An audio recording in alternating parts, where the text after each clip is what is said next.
Hello my dear students, how are you all? Students, welcome to our YouTube channel Alok professionals.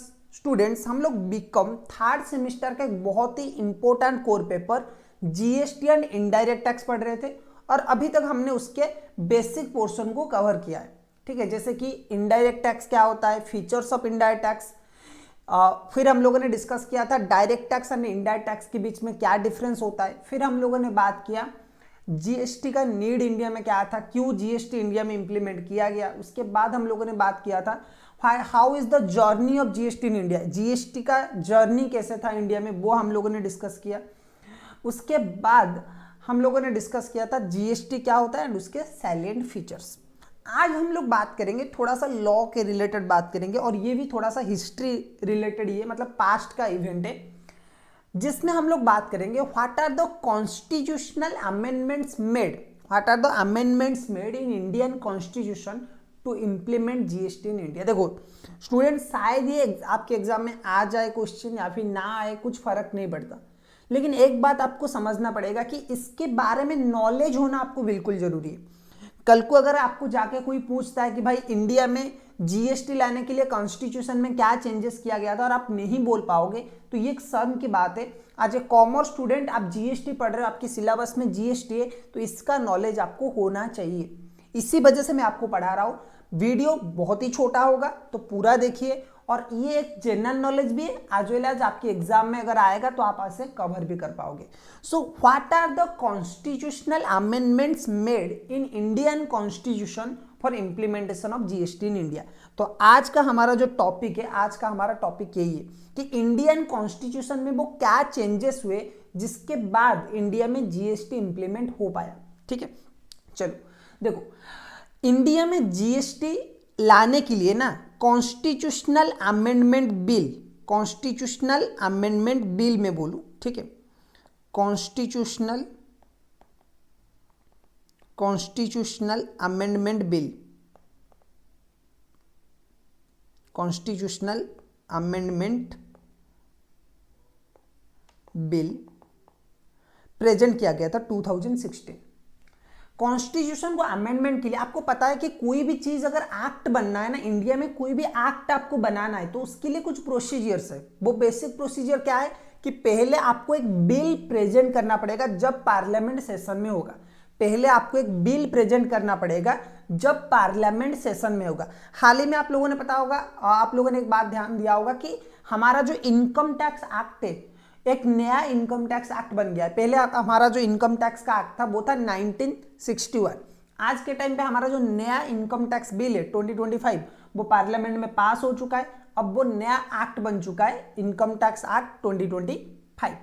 अब चलो देखते हैं क्या है कि सिमिलरली कॉन्स्टिट्यूशन अमेंडमेंट करने के लिए कॉन्स्टिट्यूशनल अमेंडमेंट एक्ट बनाना जरूरी था। इसके लिए पार्लियामेंट में क्या किया गया, 122 और 122 अमेंडमेंट बिल पार्लियामेंट में प्रेजेंट किया गया। Constitutional amendment bill 122 amendment bill parliament में प्रेजेंट किया गया। यानी कि इससे पहले कॉन्स्टिट्यूशन अमेंडमेंट करने के लिए कितना बिल प्रेजेंट हो चुका है, 121 कॉन्स्टिट्यूशनल अमेंडमेंट बिल प्रेजेंट हो चुके थे। जीएसटी के लिए 122 अमेंडमेंट बिल प्रेजेंट किया गया। एमसीक्यू में ये आ सकता है, आपको ध्यान रखना है। कहीं पे आपको अगर यूपीएससी वगैरह का कोई या फिर कॉम्पिटिटिव एग्जाम का तैयारी कर रहा है तो उसके लिए भी ये पूछ सकता है। कॉन्स्टिट्यूशनल अमेंडमेंट बिल 122 पार्लियामेंट में प्रेजेंट किया गया। ठीक है, बिल्कुल। अब जीएसटी आने से पहले स्टूडेंट्स, इंडियन कॉन्स्टिट्यूशन में एक मेजर मतलब 100th अमेंडमेंट हो चुका था। 100 टाइम्स इंडियन कॉन्स्टिट्यूशन अमेंडमेंट हो चुका था जीएसटी आने से पहले। जीएसटी आने से पहले इंडियन कॉन्स्टिट्यूशन 100 बार 100 टाइम्स अमेंडमेंट हो चुका था। तो जीएसटी जब इंप्लीमेंट किया गया तो वो था 101 अमेंडमेंट। तो इसीलिए कॉन्स्टिट्यूशन अमेंडमेंट एक्ट जो जीएसटी के लिए बनाया गया था वो क्या था, 101 अमेंडमेंट एक्ट 2016 में हुआ था, इसीलिए 2016 लिखना जरूरी है।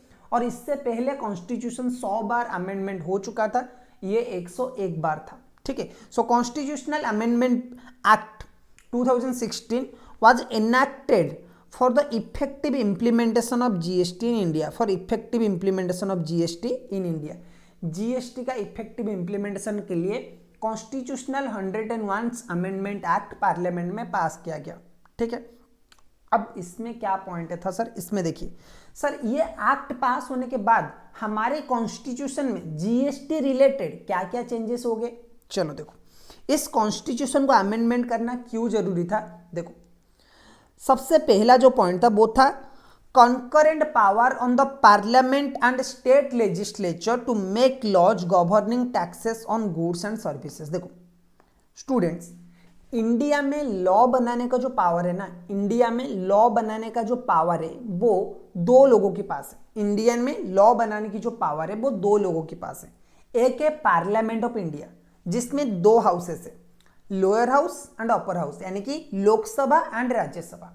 सिमिलरली अगर आप इंडिया के लिए लॉ बनाना चाहते हो, पूरे देश के लिए लॉ बनाना चाहते हो, तो आपको क्या करना पड़ेगा, कोई भी बिल, उसके लिए बिल बनाना पड़ेगा और उस बिल का रिलेटेड, उस बिल को दोनों हाउसेस में, मतलब पहले हमारा क्या होगा, देखो बहुत ही सिंपल है कि पहले बनेगा बिल,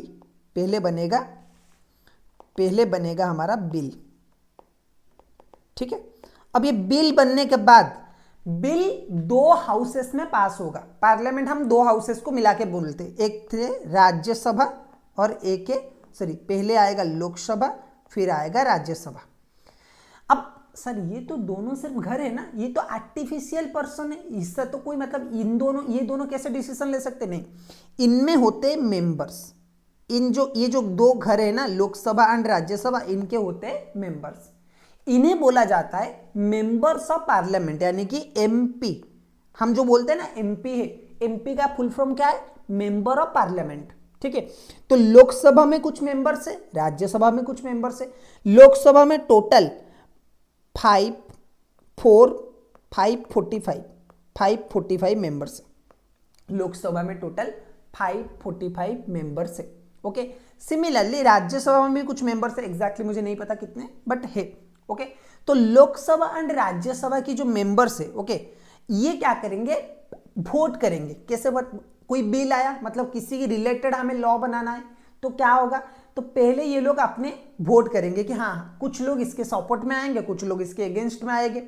अगर 51% मेजोरिटी आ जाता है, देखो हमारा यहाँ पे क्या है कि गवर्नमेंट बनाने के लिए बहुत ही सिंपल है। आज अगर हम मोदी गवर्नमेंट को सेंट्रल में देख रहे, मोदी गवर्नमेंट, अपना गवर्नमेंट, मोदी जो बीजेपी है उसने अगर अपना पार्टी बनाया, गवर्नमेंट बनाया है, तो वो किसके दम पे बनाया है, उसके पास 51% से ज्यादा वोटिंग पावर है।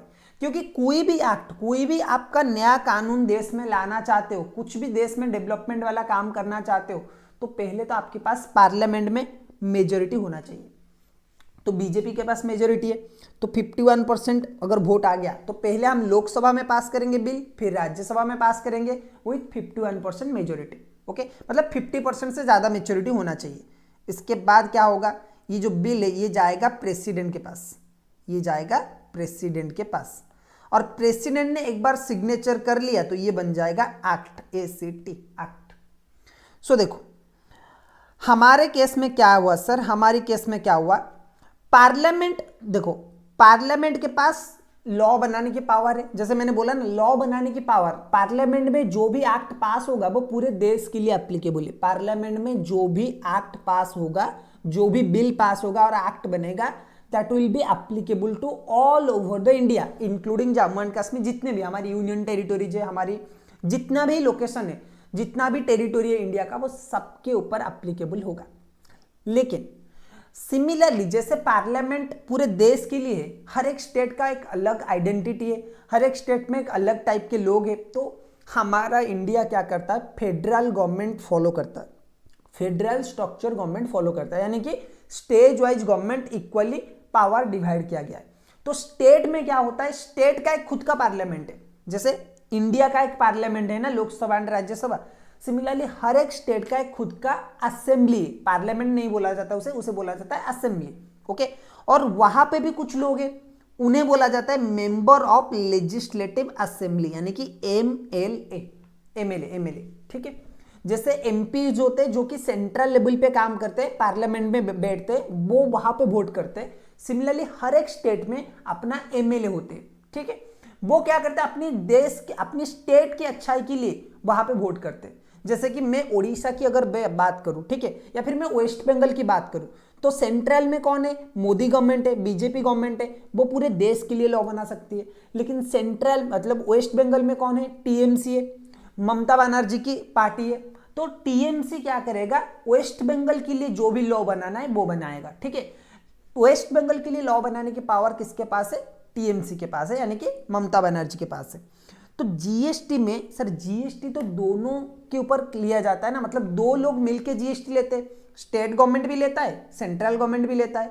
तो यहाँ पे जीएसटी के रिलेटेड लॉ बनाने की पावर किसके पास है, तो गवर्नमेंट ने बोला, देखो कॉन्स्टिट्यूशन ने बोला कि भाई दोनों के पास है। कॉन्स्टिट्यूशन ने दोनों को पावर दिया है, इक्वल राइट्स दिया है, जैसे कि दोनों लॉ बना सकते हैं। पार्लियामेंट को भी पावर दिया गया है, यानी कि सीजीएसटी आप बनाइए, एसजीएसटी रिलेटेड जो भी है वो कौन बनाएगा, स्टेट गवर्नमेंट बनाएगा। यानी कि दोनों मिलके, parliament and state legislative assembly दोनों मिलके क्या करेंगे, जीएसटी के लिए लॉ बनेंगे। ये था नंबर 1 अमेंडमेंट।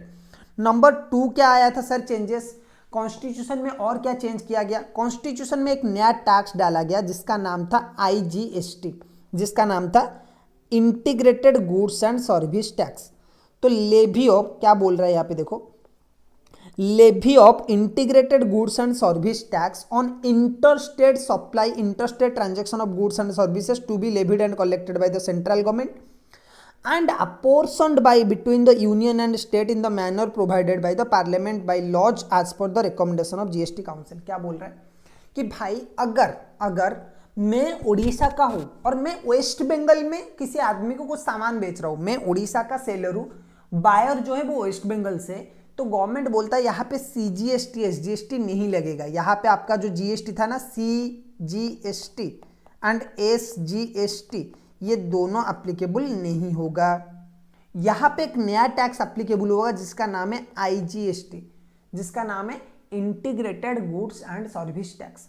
अब ये जो आईजीएसटी है, इसे कलेक्ट सर कौन करेगा, स्टेट गवर्नमेंट कलेक्ट करेगा या फिर सेंट्रल गवर्नमेंट कलेक्ट करेगा, तो इससे कलेक्ट करेगा सेंट्रल गवर्नमेंट, इसे अप्लाई भी कौन करेगा, सेंट्रल गवर्नमेंट। लेकिन सेंट्रल गवर्नमेंट पूरा पैसा नहीं लेगा 100%। देखो अब स्टेट गवर्नमेंट, जीएसटी क्या होता था, दोनों बराबर बांट के लेते थे, इससे सेंट्रल गवर्नमेंट लेता था, इससे स्टेट गवर्नमेंट लेता था। लेकिन यहां पे क्या है, आईजीएसटी कलेक्ट तो पूरा सेंट्रल गवर्नमेंट करेगा, लेकिन पूरा पैसा अपने पास नहीं रख सकता है। इसमें से कुछ पैसा उसे कंज्यूमिंग स्टेट को देना है। जैसे कि उड़ीसा यहाँ पे क्या है, सेलिंग स्टेट है, और कंज्यूमर कौन सा है, कंज्यूमर कौन सी स्टेट का है, वेस्ट बंगाल का। तो किससे टैक्स मिलना चाहिए, टैक्स मिलना चाहिए वेस्ट बंगाल को। तो सेंट्रल गवर्नमेंट क्या करेगा, टैक्स कलेक्शन करेगा और वेस्ट बंगाल गवर्नमेंट को आधा दे देगा, अपने पास आधा रखेगा। तो यह है आईजीएसटी का treatment. Okay, GST will be levied on all supply of goods and services except alcoholic liquor for human consumption. बोल रहा है कि जीएसटी कॉन्स्टिट्यूशनलाइज हर एक प्रोडक्ट के ऊपर एप्लीकेबल हो सकता है। जीएसटी कॉन्स्टिट्यूशनल वाइज हर एक प्रोडक्ट के ऊपर एप्लीकेबल हो सकता है, सिर्फ एक ही प्रोडक्ट को छोड़ के, alcoholic liquor for human consumption. Alcoholic liquor for human consumption अगर है तो उसके ऊपर जीएसटी एप्लीकेबल नहीं होगा, उसके ऊपर जीएसटी एप्लीकेबल नहीं होगा। अच्छा सर, कुछ प्रोडक्ट्स है जो कि आज के टाइम पे जीएसटी एप्लीकेबल जिनमें नहीं होते, अभी भी नहीं होते, ठीक है। कौन कौन से ऐसे प्रोडक्ट है, देखो, petroleum crude, on the following products GST shall not be levied till a date but will be levied from the date notified by the GST council. GST council जिस दिन बोलेगा कि भाई इन प्रोडक्ट के ऊपर भी अब जीएसटी लगना चाहिए तो लगेगा। कौन कौन सा प्रोडक्ट है, देखो, पेट्रोलियम क्रूड मतलब petrol, high speed diesel, diesel जो है, मोटर स्पिरिट, मोटर स्पीड मतलब ये पेट्रोल है, पेट्रोलियम क्रूड मतलब जो पेट्रोलियम क्रूड ऑयल है, कच्चा तेल जिसे बोला जाता है, petroleum crude, high speed diesel, high speed diesel मतलब डीजल जो गाड़ियों में डाला जाता है, मोटर स्पिरिट यानी कि petrol, natural gas LPG and CNG वगैरह जो है वो सब आ जाएंगे आपके। एविएशन टर्बाइन फ्यूल, जो एरोप्लेन में एंड हेलीकॉप्टर में जो आपका पेट्रोल यूज होता है या फिर जो फ्यूल यूज होता है वो। ये जो प्रोडक्ट है इनके ऊपर अभी तो जीएसटी एप्लीकेबल नहीं हो रहा है, लेकिन आगे जाके इनके ऊपर जीएसटी एप्लीकेबल होगा। अच्छा, अब यूनियन गवर्नमेंट ने क्या किया, देखो कुछ प्रोडक्ट है जिसके ऊपर अभी भी दोनों एप्लीकेबल होते हैं, मतलब जीएसटी एप्लीकेबल होता है एज वेल एज आपका जो अदर टैक्स है वो भी एप्लीकेबल होता है। कौन से है ऐसे प्रोडक्ट, देखो union government shall retain the power to levy duties, union government shall retain the power to levy GST on aforesaid product beside tobacco and tobacco product manufacture और प्रोड्यूस इन इंडिया। देखो government क्या बोल रहा है कि भाई ये जो प्रोडक्ट है ना इनके ऊपर क्या लगेगा, वैट लगेगा, सॉरी इनके ऊपर क्या लगेगा, एक्साइज ड्यूटी लगेगा। ये जो प्रोडक्ट है इनके ऊपर एक्साइज ड्यूटी लगेगा, और अगर कोई स्टेट चाहे तो वो अपना वैट सीएसटी वगैरह लगा सकता है। इसके साथ साथ और एक प्रोडक्ट है जिसके ऊपर जीएसटी भी लगेगा, उसके साथ साथ आपका एक्साइज ड्यूटी भी लगेगा, वैट भी लगेगा। जो सुट्टा होता है ना वो है, यानी कि तंबाकू एंड तंबाकू प्रोडक्ट, जो पान मसाला है ना जुबा केसरी, ठीक है, जुबा केसरी हो गया, या फिर आपका जो सिगरेट वगैरह हो गया, सिगरेट हो गया, आपका तंबाकू प्रोडक्ट हो गया, खैनी वगैरह हो गया जो है ना, तो वो ये जो प्रोडक्ट है इनके ऊपर क्या होगा, जीएसटी भी एप्लीकेबल होगा, एज वेल एज आपका एक्साइज ड्यूटी भी एंड वैट भी एप्लीकेबल होगा। ओके, तो constitution empower the president to constitute a joint forum of the central and state namely goods and service tax council. देखो goods and service tax council यानी कि GST council बनाने का जो power है कॉन्स्टिट्यूशन में अमेंडमेंट के बाद वो किससे दिया गया है, प्रेसिडेंट को दिया गया है। ठीक है, अब जीएसटी काउंसिल का काम अलग है, लेकिन प्रेसिडेंट जो है वो पहली बार जीएसटी काउंसिल उन्होंने ही बनाया है। ठीक है, तो कॉन्स्टिट्यूशन ऑफ इंडिया ने पावर दिया है प्रेसिडेंट को टू फॉर्म जीएसटी काउंसिल। ठीक है, सो ये सारे जो अमेंडमेंट्स है, ये सारे अमेंडमेंट्स आपका हुआ है to implement GST in India. India में जीएसटी इंप्लीमेंट करने के लिए सारे का सारा अमेंडमेंट इंडिया में करना पड़ा, इंडिया की कॉन्स्टिट्यूशन में। ठीक है, तो स्टूडेंट्स होपफुली ये एक बहुत ही छोटा सा वीडियो था and you would like it. अगर आपको ये क्लास अच्छा लगा है तो एक बार वीडियो को लाइक कर लीजिए, चैनल को सब्सक्राइब कर लीजिए। ठीक है, आपकी छोटे छोटे हेल्प्स की वजह से हमें बहुत मोटिवेशन मिलता है ऐसे वीडियोस बनाने के लिए। हम बीकॉम स्टूडेंट्स के लिए फ्री ऑफ कॉस्ट में बहुत अच्छी क्वालिटी की वीडियो बनाते, तो आपकी सपोर्ट बिल्कुल चाहिए अगर इस चैनल को और बड़ा बनाना है और कॉमर्स स्टूडेंट्स को कुछ अच्छा कंटेंट प्रोवाइड करना है। कॉमर्स के फील्ड में अगर आप एक रिवोल्यूशन चाहते हो तो you should help us to build this channel really big. Okay, so आज की वीडियो में बस इतना ही, फिर मिलेंगे और एक क्लास में। Till then keep learning.